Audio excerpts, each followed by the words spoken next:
Oke, kali ini gue mau buat video spesial membahas soal debut perdana Erik ten Hag sebagai pelatih MU yang melawan Liverpool di Bangkok. Dan jujur gue cukup terhibur menonton match itu.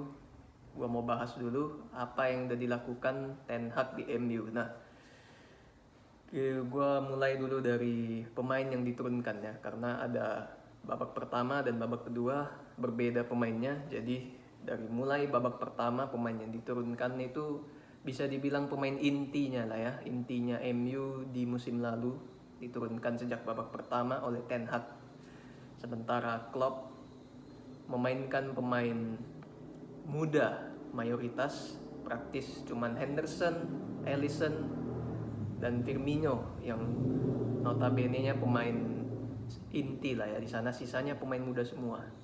Nah, sejak bisa dibilang dari menit 1 sampai selesai babak pertama, MU di bawah Ten Hag benar-benar memberikan suatu warna baru yang sangat mempesona lah kalau menurut gua.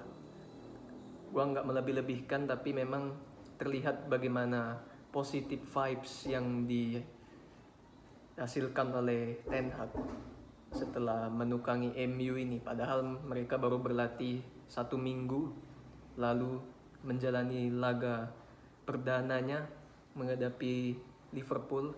Terus terang luar biasa di babak pertama khususnya. Sangat terlihat perbedaannya dibanding musim lalu, dibanding MU yang kita kenal bahwa di bawah Ten Hag MU ngepres 5 orang, 6 orang ke depan sekaligus, di mana itu tidak pernah dilakukan di musim lalu. Dan kepercayaan diri, confidence yang dihasilkan, yang dipunya oleh pemain-pemain MU setelah kedatangan Ten Hag sangat terlihat. Mereka memainkan filosofi passing game, passing bola, dan akurasi passingnya cukup tinggi, di mana mereka dipres oleh pemain Liverpool yang biasanya mereka asal passing dan tidak tahu mau arahkan kemana. Tapi sekarang mereka bisa tahu mau diarahkan kemana bolanya. Mereka bisa keluar dari pressing, sehingga passing bola itu, sirkulasi bola sangat cepat dilakukan oleh pemain MU. Di musim lalu tidak seperti itu. Nah, lalu selain itu hampir seluruh pemain juga MU di babak pertama, entah itu Fred bahkan yang biasanya bermain acak-adul, McTominay, atau bahkan Rashford yang kita tahu bermain egois dan menurun, bisa mengeluarkan kemampuan terbaiknya, bermain penuh percaya diri, semuanya bekerja keras dan ibaratnya ingin menunjukkan lah apa yang mereka punya selama ini yang tidak mereka tunjukkan di musim lalu, yang bagaimana mental mereka benar-benar drop. Kali ini mereka ingin menunjukkan bahwasannya mereka bisa bermain di Manchester United dan layak untuk bermain di tim sebesar MU dengan kepercayaan diri dan kemampuan yang mereka tunjukkan. Luar biasa lah pokoknya di babak pertama. Dan tentunya ini menjadi kabar bahagia ya. Kalau gue bilang fans MU sepatutnya akan senang lah dengan, setidaknya walaupun ini masih pre-season, tapi bisa nampak lah ya gambar progresnya seperti apa. Bagaimana nanti kalau ini bisa dipertahankan. Sekarang kan tinggal konsistensi di liga, karena itu akan maraton 38 match ditambah piala-piala lainnya. Nah, kalau ini bisa diterapkan, bisa dipertahankan oleh pemain-pemain MU, percaya diri mereka meningkat, positive vibes sudah dipunya, kedatangan Ten Hag dengan filosofi bermain yang jelas, bermain passing game, bermainkan bola dari kaki ke kaki, bermainkan lewat trupas lewat tengah. Luar biasa. MU bakal menjadi kuda hitam untuk menjadi penantang gelar juara bagi City maupun Liverpool, karena sejauh ini City dan Liverpool yang paling konsisten, sementara MU yang paling abu-abu karena masuknya Ten Hag. Jadi intinya sih itu ya. Nah, masuk di babak kedua, bagaimana gantian sekarang. Ten Hag memasukkan pemain-pemain cadangan, pemain-pemain muda, sementara Klopp memasukkan pemain inti, Bahkan Nunes dimainkan di menit 60, salah juga. Nah, jelas bahwa Liverpool sudah memasukkan pemain inti, mereka mendominasi permainan, tetapi yang membuat gue cukup heran kenapa adalah masuknya pemain inti tetapi tidak menciptakan banyak peluang. Bahkan kalau bisa dihitung hanya satu peluang, Darwin Nunes di depan gawang yang sudah kosong, yang sebelumnya salah shooting kena tiang, tidak bisa masuk. Sisanya sebelum itu, bahkan setelah itu tidak ada apa-apa, praktis bisa diredam lah oleh pemain-pemain cadangannya MU dan tidak ada peluang banyak.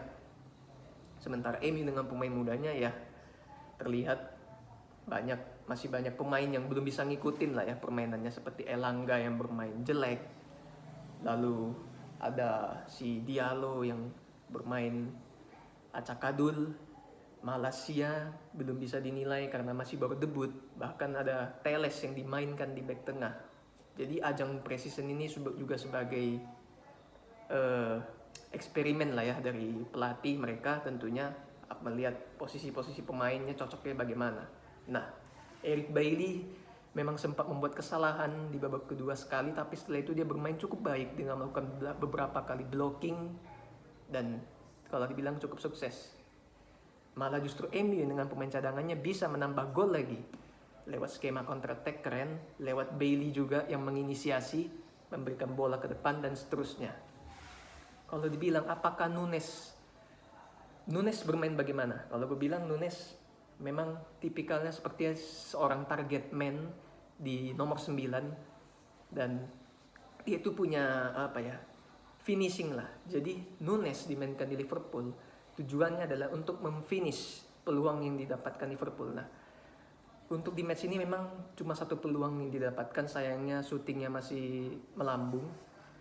Tentu saja kalau misalnya Nunes ini masih menjadi pertanyaan lah, tapi kalau sejauh gue lihat di pre-season ini tidak begitu kelihatan karena memang di perannya sebagai target man tentu butuh supply dari lini tengah maupun dari crossingnya TAA dan Robertson. Jadi kita lihatlah perkembangannya Klopp, apakah dia bisa merubah sistemnya yang selama ini memainkan deep lying forward, yaitu striker yang jemput bola ke tengah, turun, menciptakan space untuk Salah maupun Diaz nanti di sektor depan. Tapi Nunes dengan postur yang begitu, rasanya fisiknya yang besar dan tidak begitu punya kecepatan, tapi dia punya insting killer, mungkin akan sedikit penyesuaian kepada Nunes sendiri.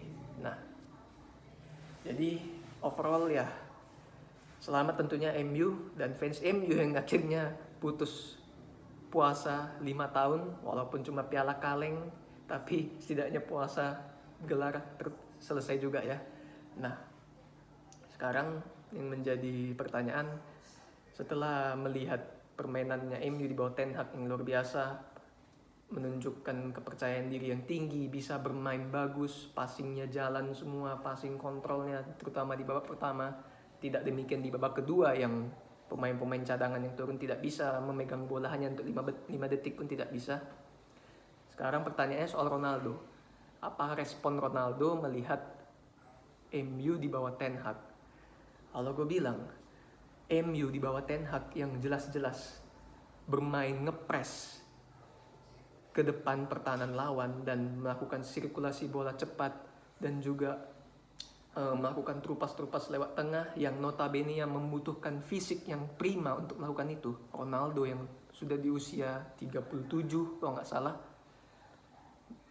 gue rasa gak merasa dia akan minder untuk bisa tune in ke dalam sistem itu, walaupun secara fisik dia masih kekar, masih menjaga fisik. Tapi kalau Ronaldo diajak lari-lari terus untuk main 90 menit ngepres daya juang tinggi, gue bilang it's impossible to Ronaldo. Jadi Ronaldo ya kalau memang mau cabut, menurut gue hal terbaik buat dia ya udah dia cabut aja selagi masih bisa dijual dengan harga 20-25 juta pound ya kan, entah itu ke Chelsea atau ke Munchen.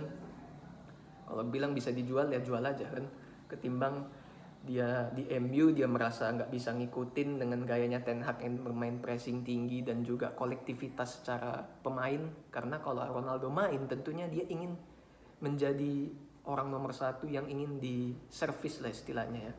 Kalau di bawah Ten Hag tidak bisa seperti itu. Semua pemain mempunyai peran yang sama, harus bermain kolektif. Belum lagi masuknya De Jong dan Eriksen yang bertujuan untuk itu, untuk mensupport tim ini menjadi satu kesatuan yang padu. Ronaldo kalau mau cabut gue bilang silahkan cabut. Kalau memang dia merasa tidak bisa, dan feeling gue dia memang tidak bisa untuk ngikutin karena umurnya udah terkuras di sana. Tapi kalau memang dia mempunyai pandangan tersendiri, oke, gue sadar diri gue udah tua, fisik gue udah nggak bisa lari, jadi ya udah gue agak mengalah lah buat tim ini. Yang penting tim ini bisa bangkit lah, tidak seperti musim lalu yang hancur-hancuran. Ya udah, it's okay. Dan tentunya MU di bawah Ten Hag praktis masih tentunya membutuhkan pemain-pemain seperti De Jong yang masih pertanyaan apakah join atau tidak. Tapi kalau De Jong bisa join ke MU tentunya akan menjadi suatu keuntungan untuk MU di lini tengahnya, bisa fleksibel memainkan formasi. Karena De Jong perannya di MU akan sangat vital nanti menurut gue. Dia sebagai support system untuk rekan-rekannya, baik itu di Rashford atau Sancho di depan maupun Martial yang sekarang sudah bisa menunjukkan. Jadi sangat penting De Jong di sistemnya Ten Hag karena dia bisa menjadi support system di lini tengahnya, memberikan kenyamanan lah. Dan Eriksen sebentar lagi akan medical test dan akan di-announce, juga akan penting juga untuk datang untuk bisa memberikan rasa kompetitif lah ya kepada Bruno. Karena Bruno mungkin orang yang di babak pertama yang sedikit tampil biasa banget lah, yang nggak begitu wow kalau gue lihat ya. Jadi dia harus butuh pesaing juga, dan Eriksen join ke MU akan memberikan rasa kompetitif di tim ini tentunya.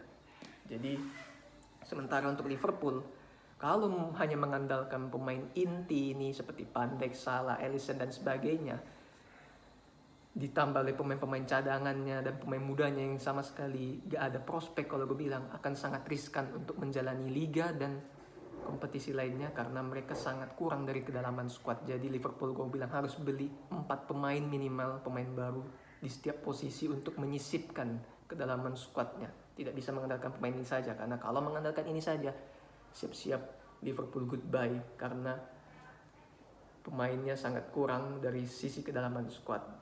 Itu aja dulu. Kita lihat seperti apa nanti perkembangannya. MU, selamat untuk fans MU sekali lagi sudah mengakhiri puasa gelar 5 tahun dengan meraih piala kaleng ini. Thanks for watching.